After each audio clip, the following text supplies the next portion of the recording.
Okay, got it. Okay, everybody, welcome to the November 12th, 2024 Docent Council meeting. If you'll turn off your video and mute unless you need to speak, we will kick this off. Call to order. Determination of quorum. Al. Yep, we have a quorum. Let me pound that's my gavel being pounded. We still have a Go ahead, quorum. Al. Despite the fact I made a lot of noise. Great. Approval of the minutes of the October 2024 meeting without objection. If anyone objects, please speak up. We will declare them approved. Madam Treasurer. Once again, we had our expected 3 cents of interest accrue to our account. So our current balance is $3,102.65. We are rich. Thank you, Mary. Old business. Docent Richmond Zoomscape. We have filled up everything that's going on in this, I'll call it this semester. We have Kip coming back to talk to us about flying World War I airplanes on the Western Front. Is going to be our next one, and then we've got another great plan for that. We've filled January, and we haven't filled February, March, April, or May yet. We are always willing to look for ideas and suggestions from the Docent Corps. We'd request that when you do that, you don't just say, well, Joe Smith would be a great speaker. I heard his name, and do some background work for us, find an email address or contact them individually and let us know if they want to do that. But we've got a rich resource of people, but we're always looking for more.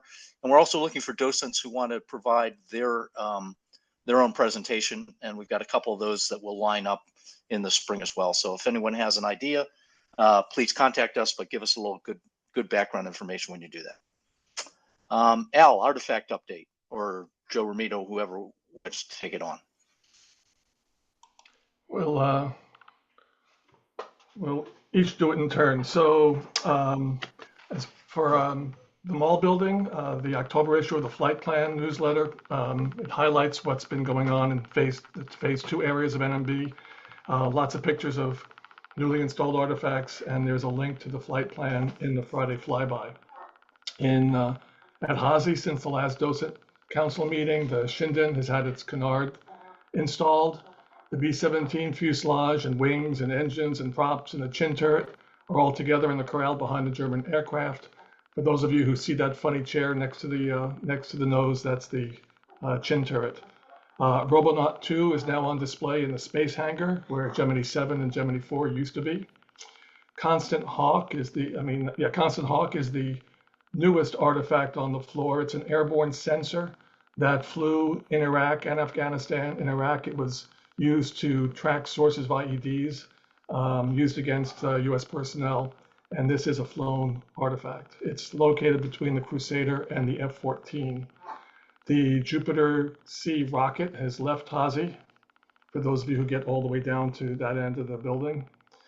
And other Hazy artifacts that are scheduled to be removed from display in the next few months include the Huey, the helicopter, the Predator, and the F-A-18 nose section. In the restoration hangar, the newly painted V1 is out of the paint booth and visible from the overlook. There's lots of bombs and missiles and guns that are being worked on. Most of them are going to be on display in NMB Gallery 213, Modern Military. And in honor of Paul, one of them is an Avenger, the A-10's Gatling gun. And I saw Paul up on the overlook one day making gun noises. That's right. I was doing burp. Yeah, the GAU-8, the world's finest Gatling gun. And we just need some wings with it. Yeah, no, we got the most important part of the A-10. We got the pilot and we got the gun. That's right. An airplane built around a gun. Okay, thanks, Al. But I do understand that we're working on acquiring an A-10. Chris continually reassures me every time he sees me that he's finding the right one to bring into the collection. Joe Romito for Docent Guide Changes and Highlights. The main things that have changed in the Docent Guides are just additional information that for the artifacts that Al has mentioned, we've got good information, thanks largely to Al's interview with one of the participants and on the Constant Hawk program. And also the curator reviewed that and gave us some additional comments. So that sheet is now finalized and is in volume 1B. Uh, Not directly related to the docent guides, but associated with it, is that Scott Woolley has put together a tremendous briefing on the history of women in aerospace. It's a massive briefing, about 150 slides or more. That is now on the same OneDrive location as the docent guide. So if you just click on a standard link to get to the docent guides, you'll find a new folder called DEAI. We've placed in that folder Scott's briefing and also 3 topical outlines that Al did on minority or underrepresented groups, the tours that can be given at UHC.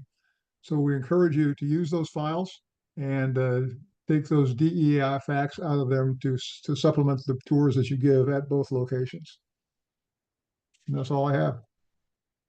Okay, Joe, thanks. Paper airplane. Steve. Sir, good evening.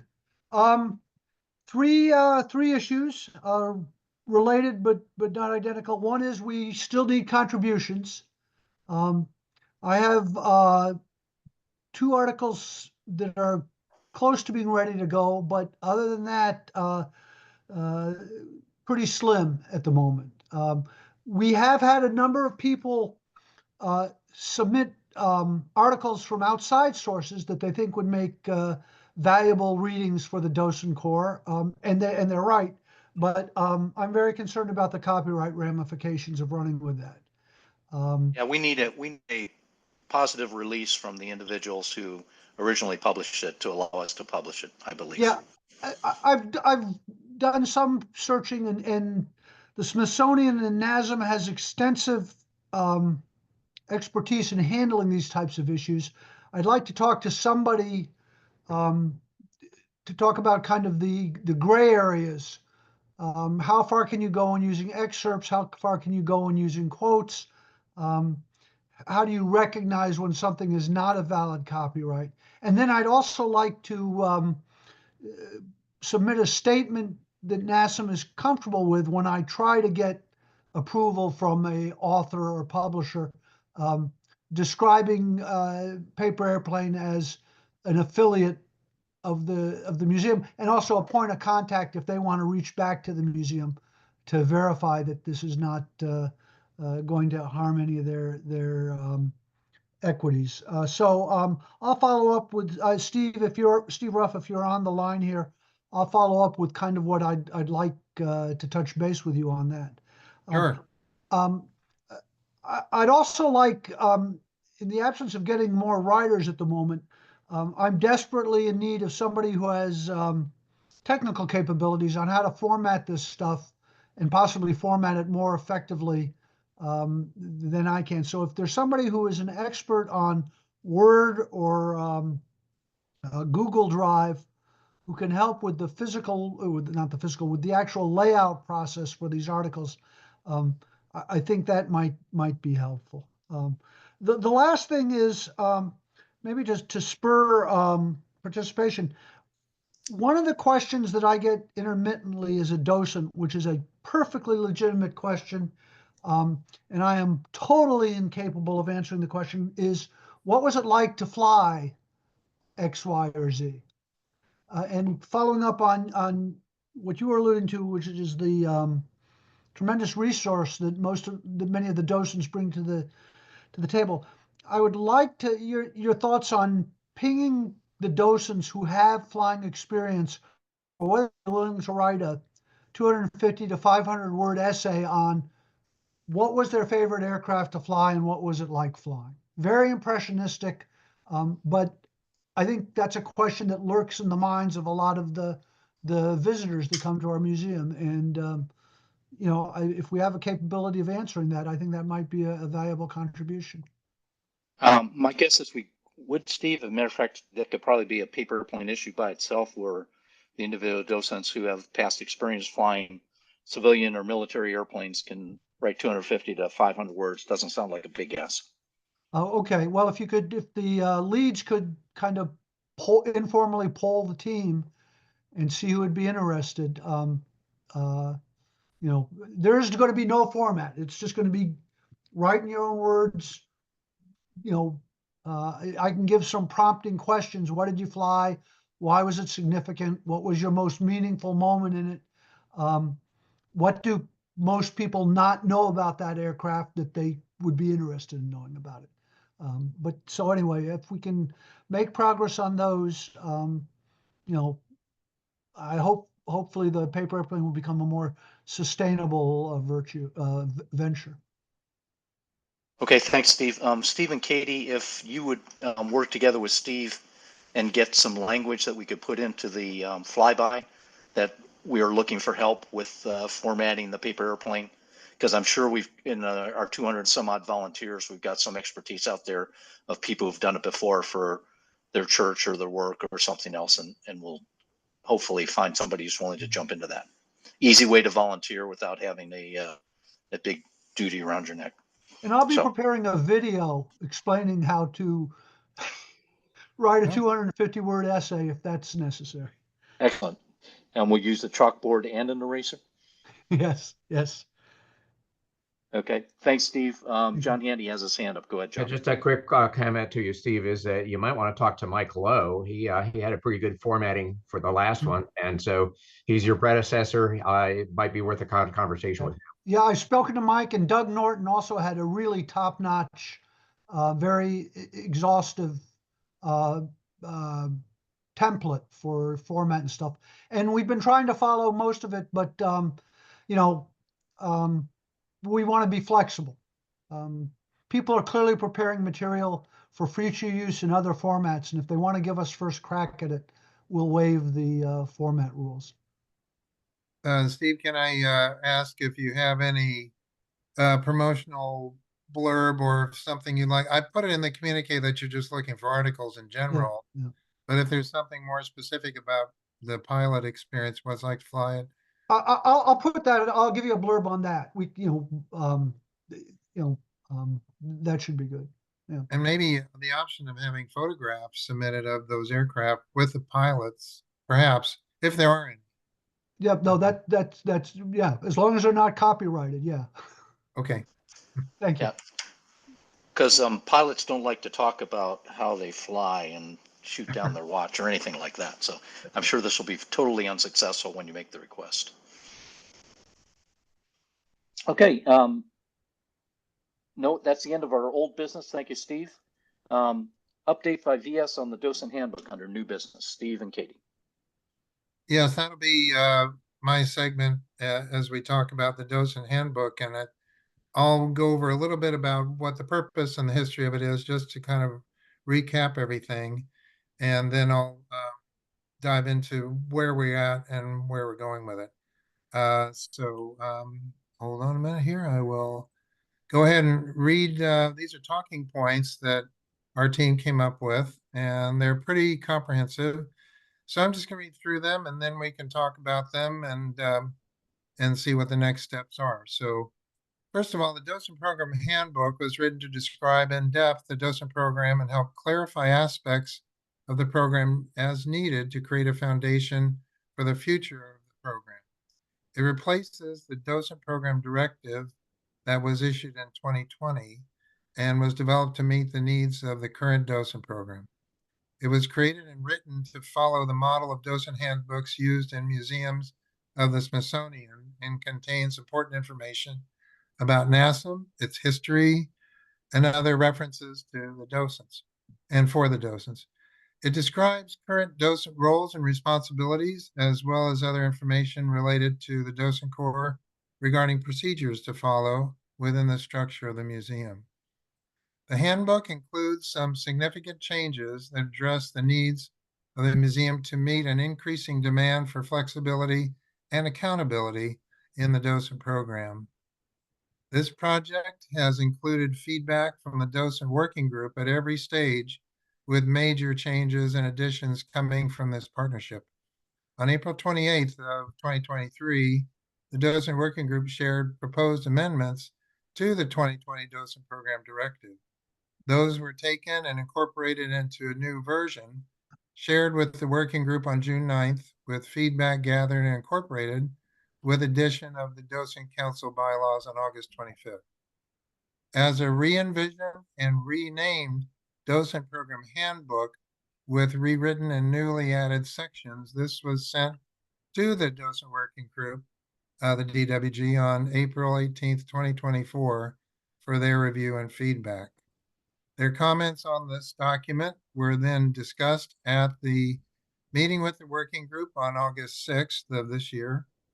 Informal feedback efforts with individual docents and the council have taken place throughout this process, and we have asked our museum leadership for their review, and we'll meet again with the docent working group in the next month or so for their final feedback to incorporate before the handbook is approved.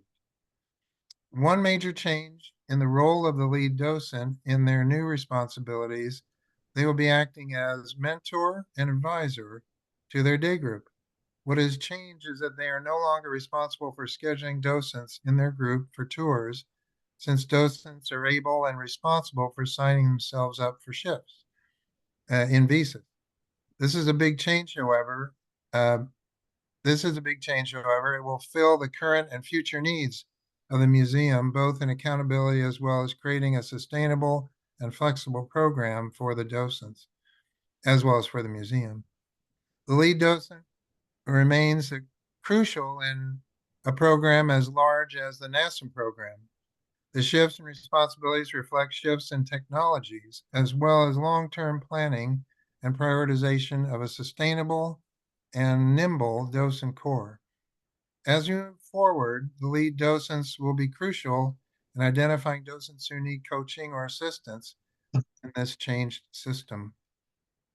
The new handbook has restructured and formalized parts of the program, so while some elements may not impact your day-to-day experience, it is worth reading it over.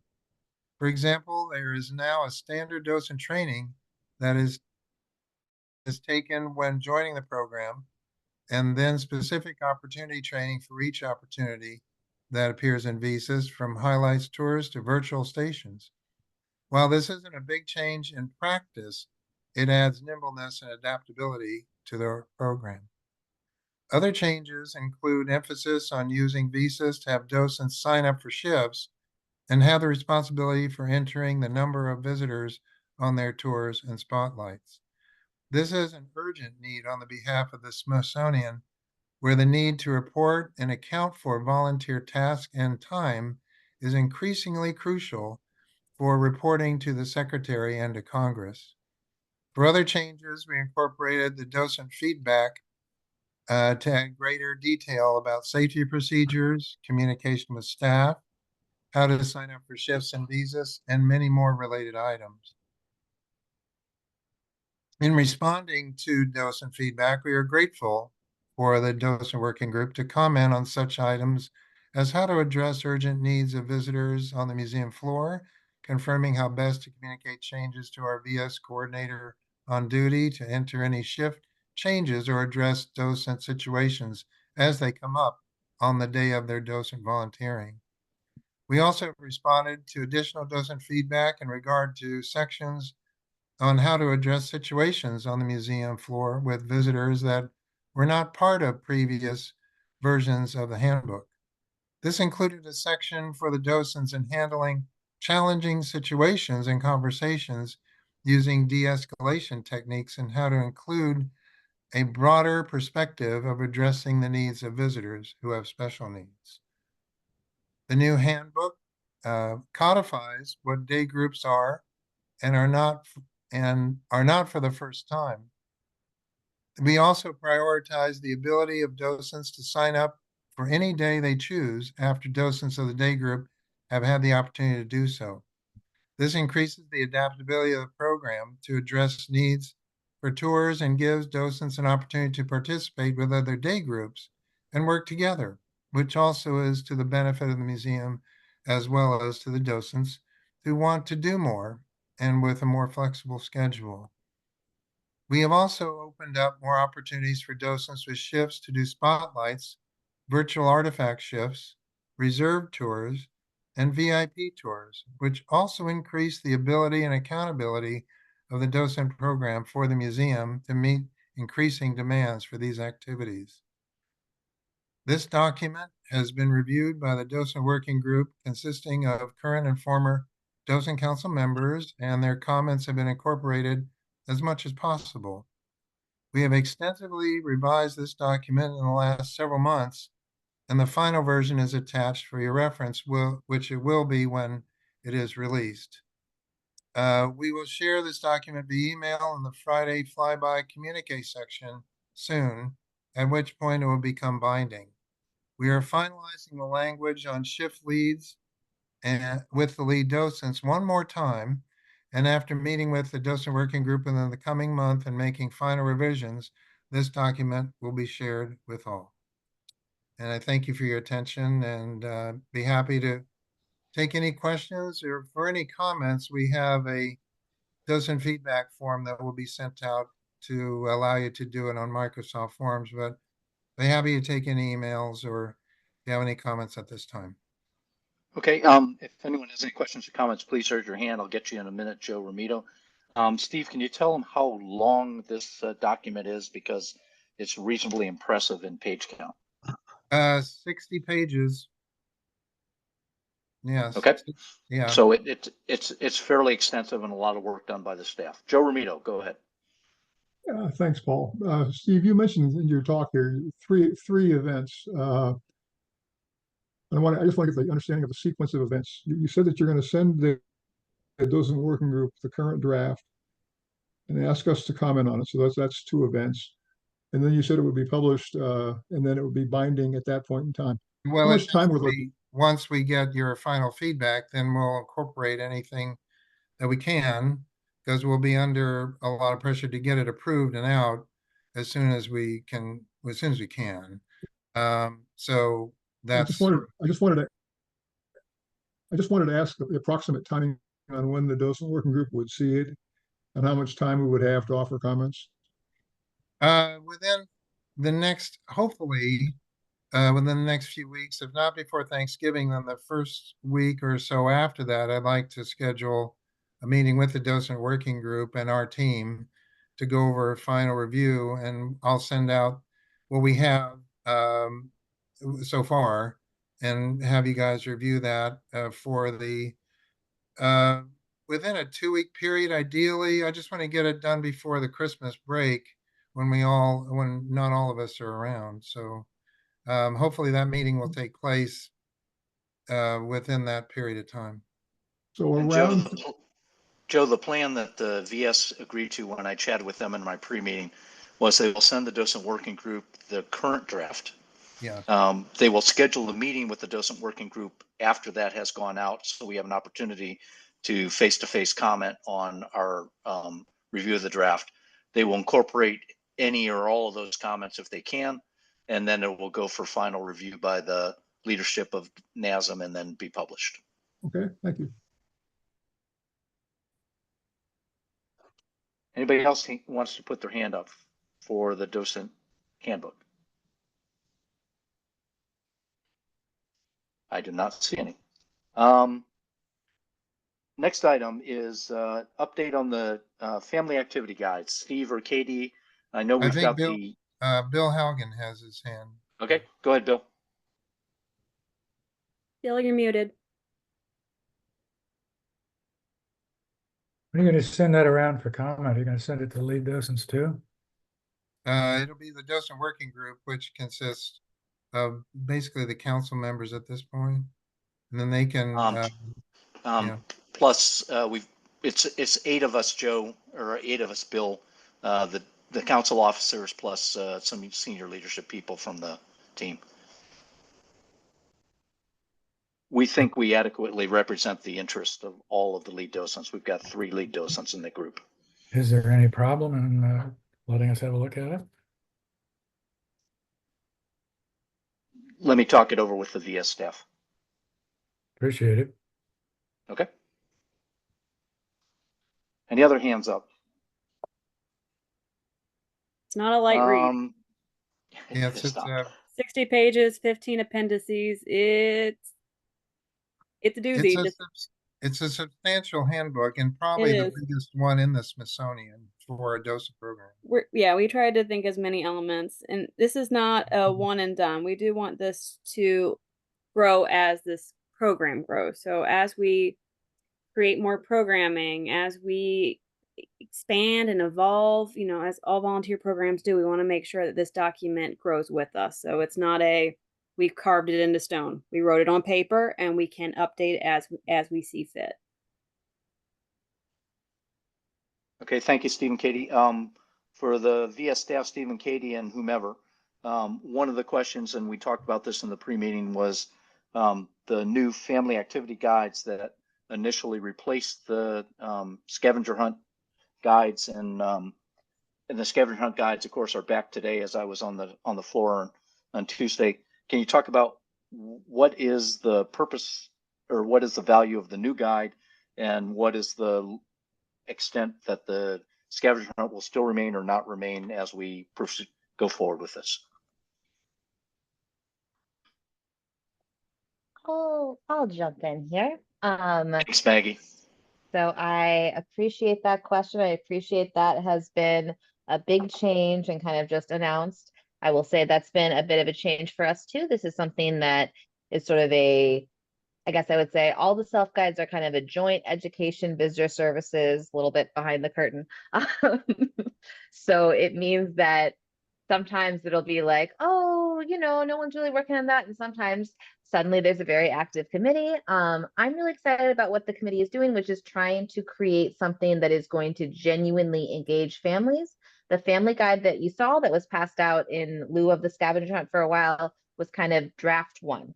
So the eventual goal is to have a couple different ones targeting some different age groups, incorporating elements of things that get people excited, like scavenger hunt, but also things that really get people not just, I found it, but like, oh, and I'm thinking about how things fly and all the other things that we want our visitors, and especially our young visitors, to learn while they're at Hazy. So the Animals in the Sky is back, and it is going to be back for probably a few months while basically we take all of the feedback that we got from the sort of draft version and it gets incorporated into new guides that the Education and Visitor Services Committee are working on together.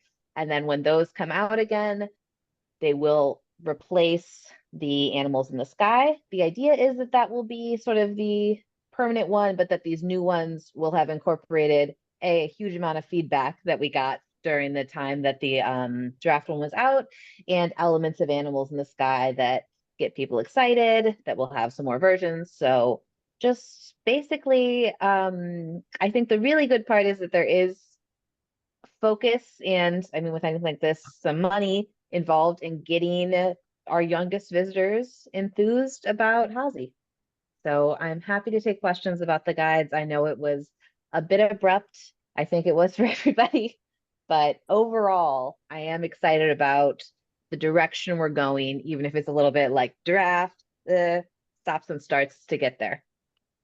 Joe? I guess, Maggie, do we envision Yeah. a future that both there's a scavenger hunt style document and there is a more family oriented document, or is that what does Education and Visitor Services see as the long-term future? Long-term future, I would say multiple different guides that are good for different things. So I wouldn't say, I don't think we're going to go back to just a straight scavenger hunt, just pedagogically, that's not engaging the brain in the same way, but we will be going back to things that encourage people to run around finding things. So I think a variety. I think the next thing, from what I know at the time right now, it's going to be sort of two guides, one that's aimed at sort of younger elementary, and one that's, and below, and one that's aimed at sort of older elementary. And that will be probably the next step, kind of pulling apart things from that first draft, as well as having new things and elements from Animals in the Sky included back in. So Okay. we'll see. Okay, great. Joe Romito, you have your hand up. Thanks, Paul. Maggie, this doesn't happen very often, but it does happen occasionally. I found that when I was giving tours in the museum and also even on the virtual station, once in a while, a family group will come up to us, the docent, and ask questions about those documents. And we're happy to help them. We're happy to help them.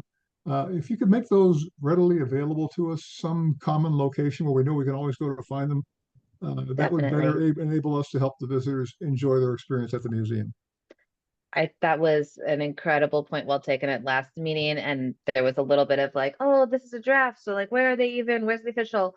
And I've made that something that we're going to do for sure in any future scavenger hunt that comes in, is that we are going to have kind of a copy available on the Google Drive for our Okay. docents. And just let us know clearly where to find it, because I'll be honest with you, sometimes the Google Drive is very difficult to It access. it could use a little cleanup. Appreciated. Thanks, Okay, Joe. thank you.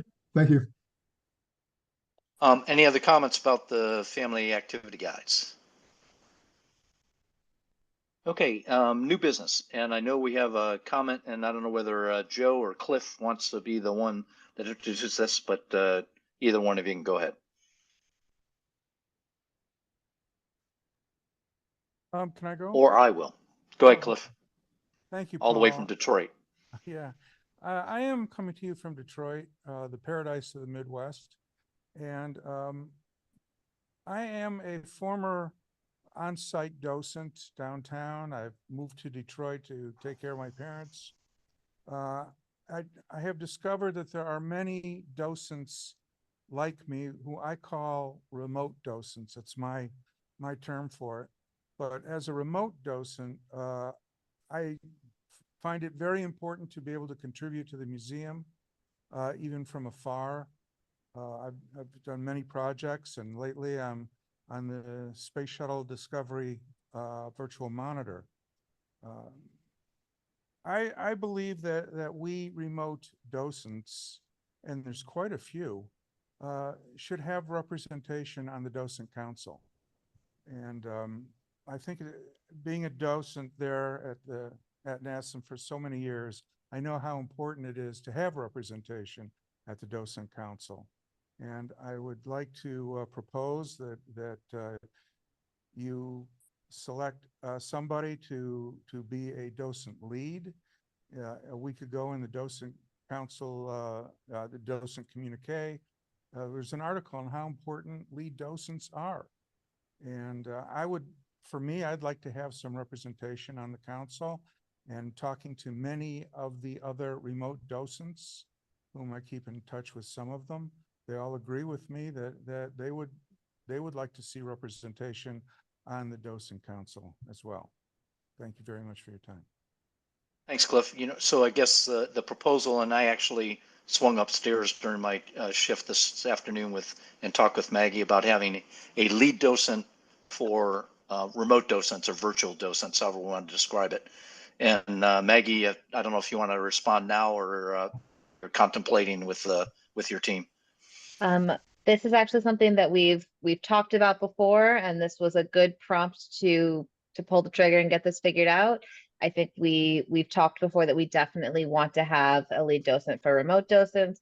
We kind of are at the point where, like, how do we figure out exactly what those responsibilities are, how they're different? Obviously, there's a couple of just logistics that are a little bit different, but I think we are very happy to go forward with that. So we are going to move forward with asking for lead docents. Nominations are welcome. And then we'll sit down with our new lead docent, and figure out what exactly it's going to mean, and then share that. But very appreciated. And yes, this is good to prompt us on this one, because I think it's going to be a good change. Great. Well, And this is yes. perfect timing, Cliff, because we're finalizing the docent handbook, and this is something we need to include from a virtual standpoint or a remote docent, however we want to put the language in there, that allows us to also manage the physically displaced docents who are participating all the time. Go ahead, Cliff. May I ask Maggie, what is the process to selecting a lead docent that we can follow? Because I'd like to nominate somebody. Yeah. Basically, And again, this usually happens with existing lead docent positions. If someone, if we're looking for one, we ask for nominations of everyone who's in that day group. And then based on who's getting nominations, so not really like a formal voting process, but what we're hearing, we then will talk to someone about like, hey, does this seem like a good fit? And then select them the docent coordinator team. Well, I'd like to nominate Joe Romito. He's out of Northern California, Joe, and I think he would represent the remote docents very well. I've talked to Joe about it already, and if nominated, he said he would serve. So please consider Joe, and please consider a lead docent for us remote, unrepresented docents. Thank you very much. So thank you. Yeah, just to confirm that if the staff decides to select me, I would be happy to do that job. All Thank you, right, we Joe. will Go, reach out, Joe. Yeah, thank you, Joe and Cliff, for bringing this up because we do value the fact that we get to still connect with you on the screen, even though you moved away from the Washington, D.C. area. And I know there have been times when I am on the side waiting for the conversation to end because y'all are having such great conversations with our visitors. And I don't want to interrupt it and turn the TV off early unless I really have to. So I really am so grateful that y'all can still be with us virtually. And Joe, I appreciate you being nominated, and yeah, I think you'd be a great lead for our remote docents, which need representation. So Cliff had a good point, and we'll certainly consider it. Well, thanks, Cliff, and thanks, Joe. Joe, you just have one more thing to add to your docent volunteer resume. Be happy to do it. Okay. Any other new issues? If so, raise your hand, please. Joe Romito. Yeah, this is a fairly simple question for the virtual docents. About a month ago, we got a message that said on Discovery, the monitor was going to be moving from the port side of the spacecraft to the starboard side. And I think I haven't talked to everybody, but I think that's okay with most of the virtual docents. We don't care much one way or the other where you put it. But one thing that should go along with that is that the picture, the large photograph that shows the shuttle being launched, should be on the same side of the spacecraft as the monitor. We use that all the time in answering visitors' questions. So we thought that move was temporary. It appears to have gone on now for 4 or 5 weeks. If it's going to last any period of time at all, we'd like to see that photograph moved so we can refer people to it and explain how the vehicle launches and how it operates. That's a great point, Joe. Steve and Katie, I know we moved it for a particular purpose, not necessarily thinking about moving the stack photo around. Many of the docents loved it on the other side of the because they could talk about the manned space flight without interfering with the virtual docent. Can you talk about the future plans for that? We'll be surveying the virtual docents to make sure they're all in line with where it's located now. Many of the on-site docents, when we sent out a questionnaire, they agreed that it was proper to put it on the side where it is now. So we'll locate the board, the standing board with the shuttle, the full stack display. We'll put it over there and then wait for a response from the virtual docents. And I think they're probably all in agreement that it's okay where it is now. But we'll check with Let's have a future discussion about that because most docents try not to conflict with the virtual docents and work down the side with the space capsules on it and the virtual docents on the other side. Now these on that side. Now, if I talk about the Apollo capsule or the Mercury capsule, I am directly potentially interfering with it. So, so let's have a conversation about that. Les Graham, you have your hand up. Yeah, I can certainly concur with that the value of that picture. I would also like to mention, though, that I also personally find it very valuable to use it in person. And it is not practical to use it in person next to the video monitor. So if you're considering the photo, maybe we can have a photo on both sides. Good point. What a concept. Okay, thanks. Yep. Scott, did you have your hand up? Apparently not. Other comments? Oh, and, Paul, I did have my hand up. And Okay, that, Scott, go ahead. that last comment was my comment exactly. Why can't we have 2 photos? Fair enough. We can probably afford it. We'll take that into consideration and propose that we can produce another one. Yep. Very good. Any other new business? Going once, going twice. Next Docent Council meeting will be January 14th, 2025 at 7 p.m. via Zoom. Look for a draft agenda right after the turn of the year. And we'll look forward to everyone having a great Thanksgiving, happy holiday season, and we'll see you again in January as the Docent Council meets again. Thanks, everybody. Thanks, Thank you. VS staff. Have a great holiday, great Thanksgiving and holidays wishes for you.